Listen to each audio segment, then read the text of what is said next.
Okay, magandang hapon mga katropa. Dito tayo ngayon sa harapan ng bagong munisipyo.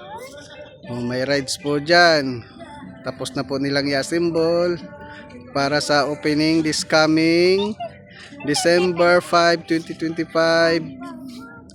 Opening ng Pailaw. Yan. Yan po. Yan, iba may ginagawa pa doon mga empleyado ng munisipyo. Yan, dito naman sa harapan ayos na, gawa na nila konting retoke. Yan, mga tropang tricycle driver nag-aabang ng pasahero. Yan. Tapos may rides doon ng mga bata. Yun o. Yun.